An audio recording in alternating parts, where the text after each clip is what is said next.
Now, author and political blogger Michelle Malkin, followed by 3 radio talk show hosts. This conference was hosted by the Americans for Prosperity Foundation. It's a little under an hour. Good morning. Good morning. I'm back. You're back. And this makes the progressives miserable. I was on Twitter last night, of course, early in the morning, looking at all of the dour, miserable tweets from the other side and the psychological projection which they employ in everything they do. And they kept talking about how mad we were. Wasn't I talking about this yesterday? Look at how mad and outraged they are. No, we were laughing at you last night. And if you didn't hear it, listen again. Yes, we're having fun, right? We're having fun yet? I know I've been up all night, so I'm extremely grateful that there are so many bright, shiny faces, some using toothpicks to prop open the eyelids, I'm sure. But we have a lot of work to do. And one of the things that I'm so grateful for from Americans for Prosperity over the years has been the laser focus on right online. It's not Republicans online. It's not Romney online. It's right online. And while we may have disparate interests and disagreements amongst ourselves in the conservative family over races and strategy and tactics, we are bound by this singular passion that each and every one of you in this room, the people watching on the live stream, the bloggers who are covering this, the podcasters on Radio Row, the talk show hosts who have come here year after year, understanding that the right thrives on freedom. Our opponents thrive on force and coercion. We're here as a result of individual choice and voluntary association and love of our founding fathers' principles that made this country what it is. The other side is united by their treacherous agenda to tear down everything that's been built up over generations. This really is a line in the sand. And what I want to do is focus a little bit today on the online part of right online. Because the fact is, we are winning. We are winning.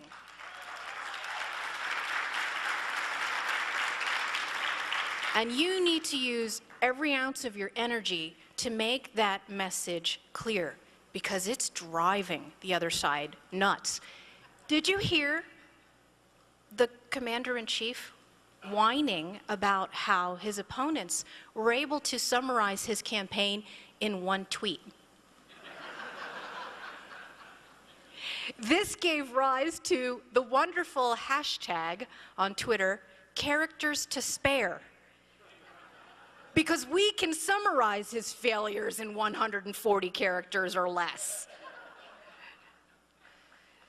Fail. A lot of characters to spare there. Keynesian insanity. Okay, that's a couple more characters, and still a couple characters to spare there. Cylindra.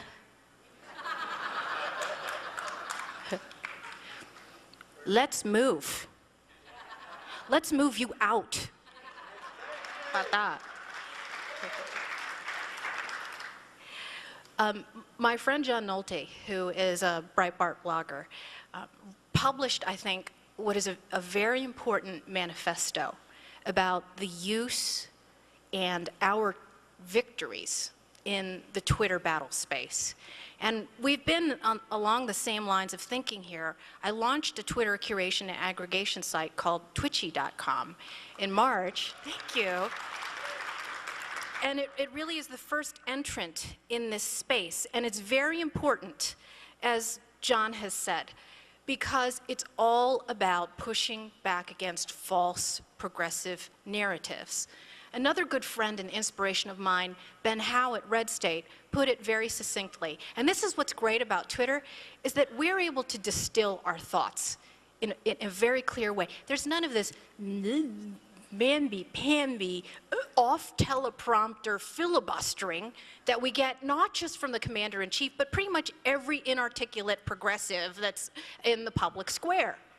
And what Ben Howe said, I think, is very potent, and I think it really is an MO for conservatives online, and that is that you do not defeat narratives by ignoring them.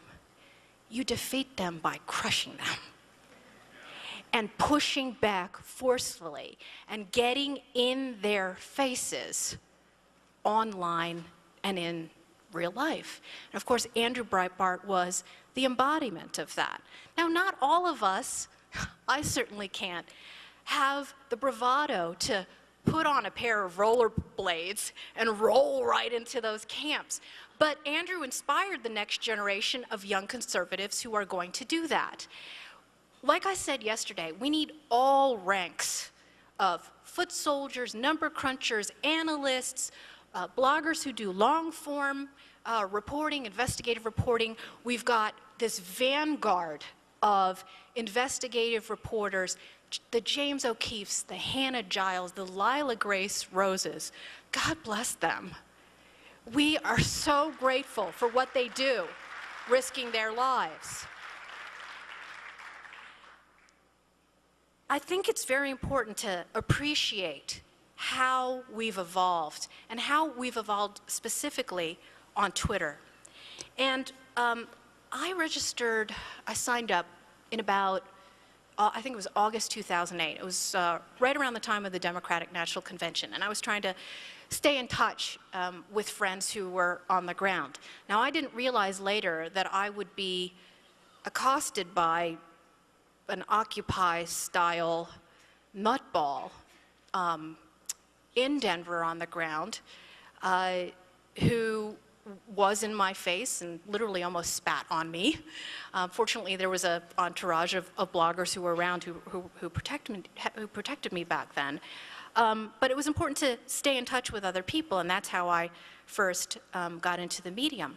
And some of those early hashtags were so critical in the kind of community organizing that the left has been so good at. Early on, we had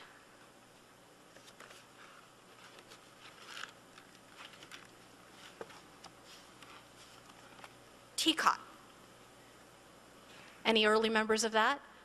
Yes. We had, there we go. We had the precursors to the Tea Party, the early organizers. SGP, Smart Girl Politics, the Twisters. Any Twisters out there? Yes, girls. And then, of course, this. A huge milestone. And I think that we cannot underestimate these symbols. It's more than just games that we're playing online, because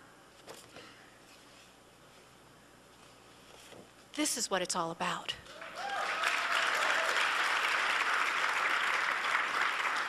And this, the power of the hashtag, can't be underestimated. I think it's a nice coincidence that this means pound, because that's what we're doing back to them. Pounding right back.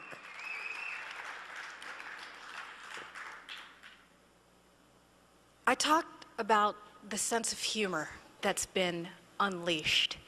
and the way in which it's driving the David Axelrods of the world crazy, and the Soledad O'Briens.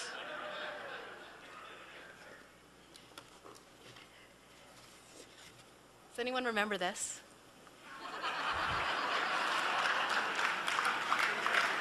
Stop tweeting Soledad. This, I think, was a really revealing moment because it stripped these, again, these elitist journalists who pose and pretend and fake populism. They get on Twitter and they tell us about how they're gurus of social engagement. And then when you actually try and use the @ sign to talk to them, they accuse you of harassing them. Okay, so when occupiers use the @ sign, that's inspiring political activism. And when we use it, it's tantamount to terrorism. They don't want to hear from the barbarians at the gate, "Stop tweeting Soledad." And as many of you will recall from that episode, what she didn't want to hear about is what the Breitbart bloggers were bringing to the table about Barack Obama's radical past. She didn't want to hear about critical legal theory. She didn't want to hear about Derek Bell and the left-wing progressive ideologues who crusade in the name of fairness while they're staking out preferential treatment for their cronies. Stop tweeting Soledad. And Olbermann. And Rachel. But Matt Lauer, who's tweeting about Justin Bieber. Because he's a real reporter and we're just bloggers.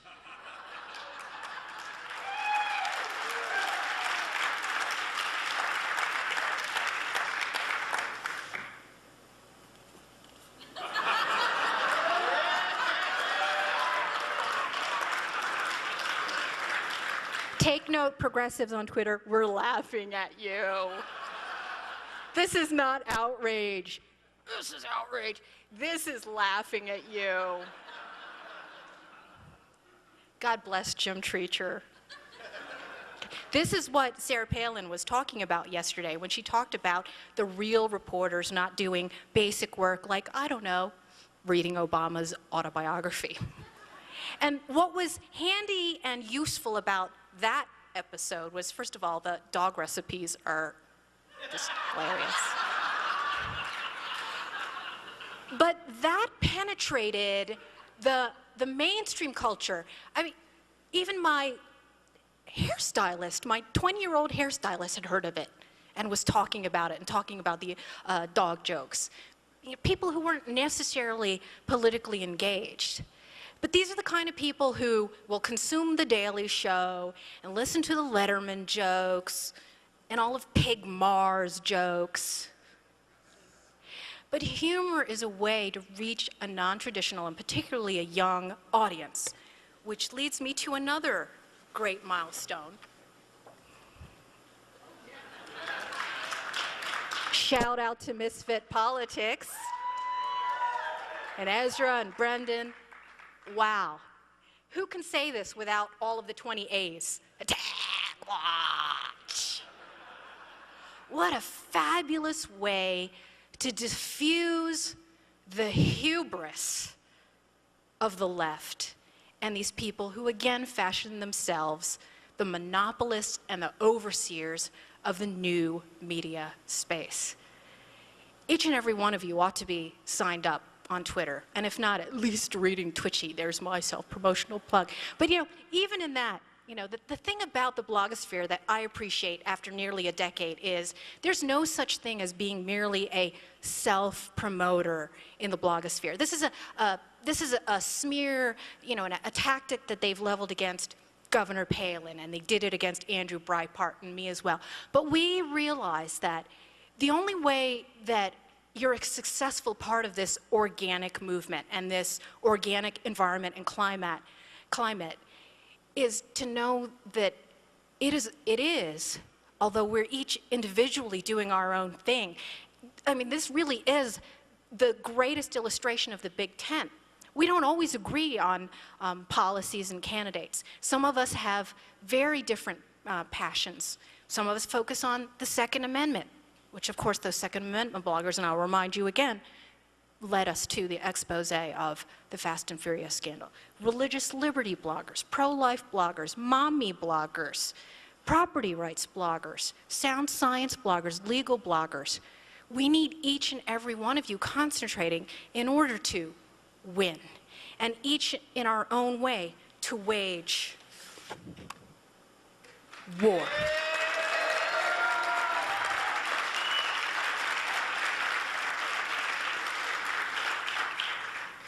It is a privilege and an honor to fight alongside you. And the context, the historical context of the development of conservatives online really did break through with Drudge, the original citizen journalist, and Breitbart.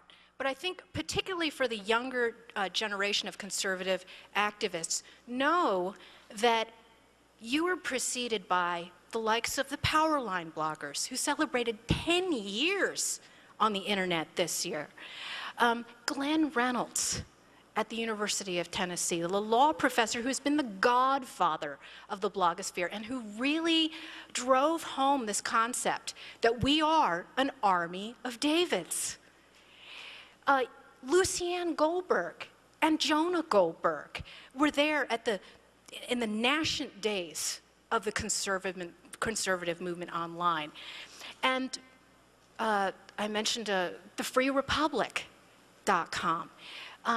Before there were conservative activists and people with video cameras going into the Occupy camps, and we got those great documentaries yesterday, there were Free Republic activists who waged war on the precursors to Occupy, the Code Pinkos, and the Answer Mob. And they're, of course, all of a piece. These are all the George Soros-funded monkeys that I was talking about last night. They've always been with us, and as funny as they can be with their tambourines and drums, these people are destructive. These people have caused millions of dollars in losses of businesses in places like Oakland and the Northwest and Los Angeles and across the country. And those stories need to be told, and those people need to be combated, and we need to win, because this is war. Get energized, go out there, redouble your efforts. I thank you, and learn a lot from these panels the next day. And take it home with you, spread the word, speak truth to power, and tweet truth to power. Thank you very much.